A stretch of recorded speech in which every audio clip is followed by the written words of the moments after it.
Bonjour à tous. Tout d'abord, nous tenons à vous remercier du temps que vous nous accordez et de votre présence. Nous sommes donc un groupe de 5 élèves de la classe de seconde 1 et allons vous présenter une présentation qui a pour thème général les réfugiés climatiques. Celle-ci a été réalisée tout au long de l'année et ce, sous la direction de notre professeur d'histoire-géographie, M. Juma. Commençons. Cette présentation sera divisée en 6 parties distinctes. Tout d'abord, j'aurai le plaisir de vous présenter l'introduction. Ensuite, j'acheminerai par le statut juridique. Pour qu'ensuite, mon camarade Mohamed Edeki aborde la thématique des besoins alimentaires. Qu'ensuite, mon camarade Sami Alami vous présente les besoins sociaux. Qu'après, mon camarade Dina Mamar vous parle des besoins économiques. Et qu'enfin, Mohamed Edeki intervienne une seconde et dernière fois pour vous présenter une synthèse conclusion de la présentation. Donc, comme dit précédemment, cette présentation a pour thème général les réfugiés climatiques. Nous avons donc choisi comme problématique dans quelle mesure les États et les organisations s'engagent-ils à créer un statut juridique pour les réfugiés climatiques, leur venir en aide et anticiper leurs besoins économiques, sociaux et alimentaires. Cette ligne directrice est problématique assez conséquente englobant la thématique en général. Nous l'avons divisée en 4 sous-parties. Partie statut juridique, besoins alimentaires, besoins sociaux et besoins économiques. Statut juridique. Tout d'abord, je tiens à préciser que je n'ai parlé que du réfugié qui va quitter son pays d'origine, donc à l'échelle internationale et non régionale, car il y a des migrations climatiques régionales. Tout d'abord, qu'est-ce qu'un réfugié climatique? Le réfugié climatique est une personne qui est forcée de quitter son pays ou son lieu de vie temporairement ou de façon permanente, et ce, à cause d'une rupture environnementale qui peut être d'origine naturelle ou humaine. Celle-ci va donc mettre en péril son existence ou va sérieusement affecter son mode de vie. Ces personnes, à l'origine de phénomènes migratoires, ont des contours flous, notamment juridiques. En effet, on assiste à un vide juridique. On peut noter, au plan international, l'inadéquation de la Convention de Genève de 1951, qui, dans son article 1, paragraphe 2, protège, je cite, « toute personne craignant d'être persécutée du fait de sa race, de ses opinions politiques, de son appartenance à un groupe social, de sa religion ou de sa nationalité. » On voit donc parmi les 5 causes énoncées, nulle mention de la cause climatique.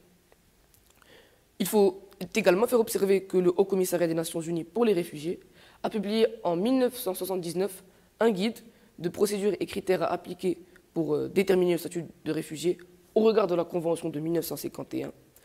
Donc ce guide, dans son article 39, stipule que les victimes de la famine et des catastrophes naturelles ne pourraient pas être considérées comme des réfugiés. Encore là, un second texte international qui renie l'existence du réfugié climatique. Depuis tout à l'heure, je vous parle de textes datant du XXe siècle. Qu'en est-il aujourd'hui? Aujourd'hui, ni les COP 21, 22 et 23, et ni le sommet de New York abordent le thème de façon sérieuse, et le survolent tout simplement. De surcroît, on peut noter quelques décisions qui ne sont pas du tout en faveur du réfugié climatique. Par exemple, le 15 mars 2000, une citoyenne ukrainienne, Madame Dranikovo, victime de la catastrophe de Tchernobyl, voyait sa demande de réfugié refusée par le Conseil d'État français qui faisait observer que les victimes de Tchernobyl ne formaient pas un groupe social au regard de la Convention de 1951 citée précédemment. De même, pour une habitante des îles Kiribati qui voyait son habitation noyée sous la montée des eaux, et la Nouvelle-Zélande a tout simplement rejeté sa demande de réfugié. On remarque donc que l'absence de protection au niveau international affecte très fortement les institutions pouvant, en principe, venir en aide à ces déplacés. Enfin, cette absence de statut et vide juridique fait que les réfugiés climatiques n'existent pas aux yeux du droit international. De ce fait, le réfugié climatique échappe à une définition unique des Nations Unies et est privé d'une protection en vertu des droits internationaux. Car il est très difficile de séparer les facteurs climat des autres facteurs de migration. Et il est tout aussi difficile de trouver une responsabilité politique aux États lors d'une catastrophe naturelle. Difficile donc, sans statut international, de fournir l'asile à ces déplacés du climat. Et difficile également de leur affecter toute autre aide financière. En outre, les réfugiés climatiques ne peuvent pas, pour l'heure, compter sur le HCR, le Haut Commissariat aux réfugiés, qui dépend des Nations Unies. Celui-ci dispose en effet d'un budget de plus de 5 milliards de dollars annuels pour accompagner les réfugiés dans le monde et aider les pays hôtes à les accueillir. Mais les déplacés du climat, faute de statut, ne sont pas encore bénéficiaires. Ce statut de réfugié climatique, pourtant, n'est pas encore prêt de voir le jour, car il ne fait pas encore d'unanimité. Il est plus réclamé par les ONG que par les États eux-mêmes, comme Amis de la Terre, Greenpeace, etc. Donc les seules solutions possibles en vue de l'absence de mesures efficaces et de coordination entre les États et la modification de la Convention de Genève, qui est à la base de toute cette problématique, ou la création d'un tout autre texte international, et bien sûr la limitation du réchauffement climatique, qui est à la base de cette crise migratoire sans précédent. Sur ce, je laisse la parole à mon camarade Mohamed Adeki, qui va, comme énoncé précédemment, aborder la thématique des besoins alimentaires. Merci. Donc, bonjour à tous, je m'appelle Mohamed Adekiri et je vais vous présenter la partie des besoins alimentaires. Donc, tout d'abord, ma problématique est comment les États et les organismes internationaux s'organisent-ils pour anticiper les besoins alimentaires des réfugiés climatiques. Donc, tout d'abord, qu'est-ce que les besoins alimentaires? Les besoins alimentaires sont des besoins qui sont réguliers et nécessaires à la survie de l'être humain. Donc, pour subvenir à leurs besoins alimentaires, ces réfugiés intègrent des centres pour réfugiés. Donc, ces centres sont gérés par des humanitaires et qui appartiennent au programme alimentaire de l'ONU. Donc, dans certains cas, ces centres manquent cruellement de moyens. Manquent de moyens du fait que les humanitaires ne peuvent pas garantir un repas à leurs réfugiés. Donc, pour le cas du centre des réfugiés centrafricains, selon le programme alimentaire mondial, plus de 60 millions de dollars sont nécessaires chaque année pour couvrir les frais alimentaires de ces réfugiés. Donc, sachant que 1 euro est nécessaire pour chaque réfugié et par jour, donc ce manque de moyens est cruel. Mais le cas le plus alarmant est le cas du centre de Minao, car ici, les humanitaires font face souvent à des pénuries. Mais les moyens ne sont pas le seul problème de ces centres, puisque en Afrique, la sécheresse implique un manque d'eau. Ce manque d'eau favorise la répartition de maladies telles que le choléra. Et afin de faire face à ces pénuries et à ce manque d'eau, les humanitaires lancent des appels à l'aide tels que Action contre la faim, qui est une action qui lutte contre la faim dans le monde. Merci à tous. Et donc maintenant, je laisse la parole à mon camarade Sami Alami qui va vous présenter les besoins sociaux. Et je vais vous parler des besoins sociaux des réfugiés climatiques. Aujourd'hui, des milliers de personnes se déplacent dans d'autres États à cause du changement climatique. C'est pour cela que ces États d'accueil doivent essayer de les intégrer parmi eux. Alors, comment les États et les organismes internationaux s'organisent-ils pour anticiper les besoins sociaux des réfugiés climatiques? De prime abord, nous pouvons citer les besoins principaux des réfugiés climatiques. Premièrement, la reconnaissance identitaire. Ensuite, l'intégration de l'individu dans la syntaxe sociale par l'école ou par le travail. Et enfin, l'adaptation mutuelle à l'environnement socio-culturel. Nous allons porter notre attention sur 3 pays différents, la France, le Canada et le Maroc, et observer la manière avec laquelle chacun d'eux s'adapte et intègre les migrants dans leur communauté. Au Canada, le ministère de l'Immigration a déclaré dans les rapports sur les plans et priorités 2016-2017 que le fait d'accueillir des réfugiés pour leur donner la possibilité de réussir leur vie fait partie de l'histoire du Canada. Le Canada a instauré en 2016 un projet de réinstallation des milliers de réfugiés en collaboration avec l'État et quelques organismes du pays afin d'aider les réfugiés à bien s'intégrer dans la société canadienne. En 2017, le gouvernement canadien rétablit le programme fédéral de santé intérimaire afin de définir une convention temporaire de soins et de santé aux réfugiés. La loi de décembre 2003 relative au droit d'asile en France s'accompagne de mesures complémentaires destinées à la prise en charge sociale des personnes accueillies et protégées dans ce cadre légal. La mise en œuvre de cette loi s'appuie sur les moyens nouveaux dont dispose l'Office français de protection des réfugiés apatrides, l'OFPRA. Déjà, un apatride est une personne dépourvue de toute nationalité qui ne bénéficie de la protection d'aucun État. Et la Commission des recours des réfugiés, CRR, elle a déjà produit de premiers effets significatifs. Par ailleurs, l'objectif de réduction des délais d'instruction des demandes d'asile apparaît fondamental au regard du double enjeu et de la qualité d'accueil des personnes et de l'efficacité du fonctionnement du dispositif d'hébergement financé par l'État.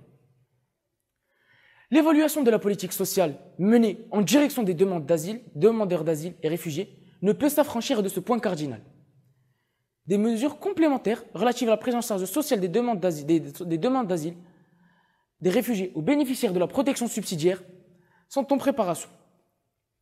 Des modifications réglementaires interviendront. Premièrement, pour tenir compte de la modification des règles de réduction des durées de validité du récépissé de titre de séjour, Pour les étrangers s'étant vu reconnaître la qualité de réfugié ou octroyer le bénéfice de la protection subsidiaire. Et ensuite, pour transposer en assurant dans d'égales conditions l'accès aux prestations familiales et sociales. Enfin, dans ce nouveau cadre, les critères d'éligibilité en centre d'accueil des demandeurs d'asile feront l'objet d'une mise à jour prochaine. Par ailleurs, les ressortissants étrangers auxquels a été reconnue la qualité de réfugié ou accordé le bénéfice de la protection subsidiaire profitent désormais d'une offre de prestations incluant le cas échéant une formation linguistique. Enfin, au Maroc, l'intégration sociale et économique des migrants est tributaire de leur accès aux droits et services de base, en particulier l'emploi, l'éducation, le logement et la santé. Au niveau de la formation et de l'emploi, les structures existantes peuvent répondre aux besoins des migrants à condition que l'OFPPT, l'Office de la formation professionnelle et de la promotion du travail, et que l'ANAPEC, Agence nationale de la promotion de l'emploi et des compétences, procède à la révision des manuels de procédure pour en faire bénéficier les migrants et les réfugiés, les chercheurs d'emploi et les porteurs de projets. Au niveau de la santé, le système actuel permet aux migrants de bénéficier de certains services et soins, mais plusieurs contraintes persistent encore, comme l'absence de connaissances sur le fonctionnement du système de santé chez les bénéficiaires, les barrières linguistiques et culturelles, ou encore l'absence de mécanismes de financement des soins. Enfin, comme récapitulatif et réponse à une problématique, je peux en conclure que quelques États et organismes mondiaux accueillent les réfugiés climatiques en recherchant en général à les intégrer socialement, en leur assurant travail et logement, un droit d'éducation, ainsi qu'une santé physique et mentale. Ils essayent en plus de les inclure dans la communauté et leur donner droit à la citoyenneté. Et merci. Et maintenant, je laisse la parole à ma camarade Gina Mammar qui vous parlera des besoins économiques des réfugiés climatiques. Merci. Alors bonjour à tous, je me présente, je m'appelle Gina Mammar et aujourd'hui je vais vous présenter les besoins économiques des réfugiés climatiques. Alors aujourd'hui, 6 millions de Somaliens sont en situation d'insécurité alimentaire, dont la moitié souffre déjà de graves problèmes de nutrition. C'est le constat alarmant dressé par l'Organisation des Nations Unies pour l'agriculture et l'alimentation. Les réfugiés climatiques dans le monde, estimés aujourd'hui à plus de 25 millions, seront les principaux migrants de demain et leur nombre pourra atteindre d'ici 2020 jusqu'à 250 millions de personnes. L'immigration climatique porte ainsi atteinte aux droits fondamentaux, logement, alimentation, santé, accès à la terre. En outre, elle provoque souvent des discriminations, surtout envers des groupes minoritaires. Face à cette situation, la question du changement climatique et de ses conséquences commence à être prise en compte par les organisations internationales, ONU, OIM. Les changements climatiques sont devenus l'un des principaux migrants de demain et des déplacements de populations dans le monde. Temporaires ou définitifs, les déplacements liés au bouleversement sont divers dans l'espace et dans le temps. Pour anticiper les besoins économiques des réfugiés climatiques, l'État s'organise pour l'ouverture d'un marché pour les réfugiés, encourager, apprendre, avoir l'accès à l'éducation dès leur plus jeune âge, l'emploi des réfugiés dans les organisations non gouvernementales ONG, soutenir les pays d'origine des exodes massifs et enfin aider les pays hôtes à contribuer à la protection de l'environnement. De tout temps, la migration a existé et a continué à exister une réponse habituelle et logique au bouleversement des conditions de vie. Or, celles-ci dépendent fortement de l'environnement, des individus et des sociétés. Dit autrement, l'environnement, en impactant les conditions de vie, affecte l'immigration. Merci. Je laisse la parole à mon camarade Mohamed Dekiri qui va présenter la conclusion. Donc finalement, on peut en conclure que le statut juridique est le facteur le plus important. Mais cependant, les autres facteurs sont aussi importants. Et pour le cas du statut juridique, on peut citer l'égoïsme des États. On peut aussi citer la violation des droits de l'homme par certains États, mais aussi aucune reconnaissance des réfugiés climatiques dans certains États. Et puis, pour le cas des besoins alimentaires, on peut citer un manque cruel de moyens dans les centres pour les réfugiés, un manque d'eau, ce qui entraîne des maladies telles que le choléra, d'eau potable, et aussi on peut citer le manque de sanitaires et aussi des pénuries alimentaires dans les centres. Et ensuite, pour le cas des besoins sociaux, on peut citer que les réfugiés ressentent un besoin d'intégration dans la société, qu'ils ont besoin d'avoir une bonne santé et qu'un logement et un travail leur soient fournis. Et finalement, pour les besoins économiques, on peut citer l'ouverture d'un marché du travail dédié aux réfugiés climatiques et une aide financière aux deux pays, les pays receveurs et les pays de migration. Merci pour votre attention.